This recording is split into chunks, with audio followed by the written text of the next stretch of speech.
Fast forward a little bit and let's talk about Citybldr, which I want you to go back to the beginning. It was not called Citybldr. It's when we met. How did you come into this concept of housing, residential housing and data and all this really cool stuff? Yeah, 14 years ago, I was in Phoenix with my best friend's dad. This guy, Rick McCon, was in Phoenix doing really well in real estate. I knew he had probably 100 properties all over the place. And I was working a day job, 5 a.m. till 2, and he said, hey, you should come over to my office sometime and I'll show you some things. And I was kind of wasting away. I was going down to the pool and I was lifting weights, and I knew I really wasn't challenging myself. And I knew that this was a guy that a lot of people looked up to, and he was someone I'd always looked up to growing up, known him for 10 years. So I came down to his office. He goes, step outside. We walk outside. He said, show me all the houses for sale. So like anyone else, I pointed to 3 yard signs. He said, wrong. Every house on this street is for sale. Every home. Every home. So fast forward 12 years, I started a company called Every Home based on what I learned in that year that I apprenticed for the guy. He never paid me $1. I don't know that he even ever took me out to a meal.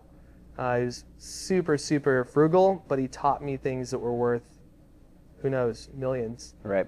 And can you name 1 or 2 on the top of your head, the principles and the values that he taught you that you apply now as a founder of your company? Yeah, data arbitrage. We walked into his office after he showed me that every home is for sale.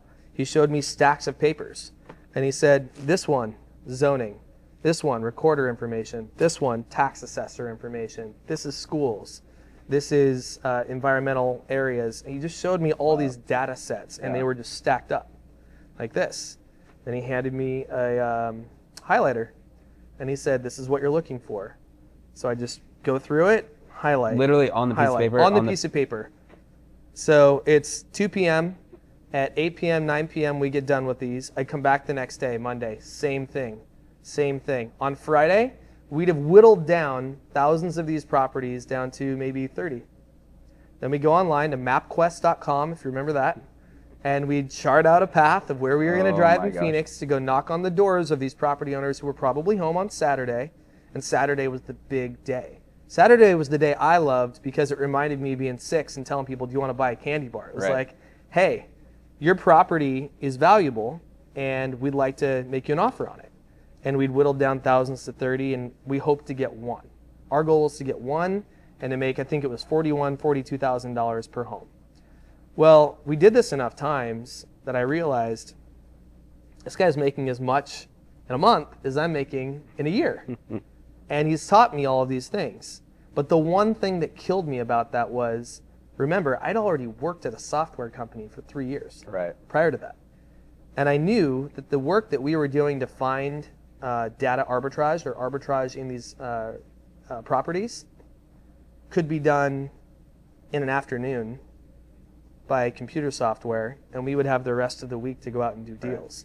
So did you start the process of writing that program and writing? No, I started the process of doing that when I was 23 years old in my head. I said, I might have been 24 at that point because I was there for a year. I said, I'm going to automate everything that I learned, and we're going to do this across the country. And it took me 5 companies to launch that company and many years. And a very, very windy road to get there.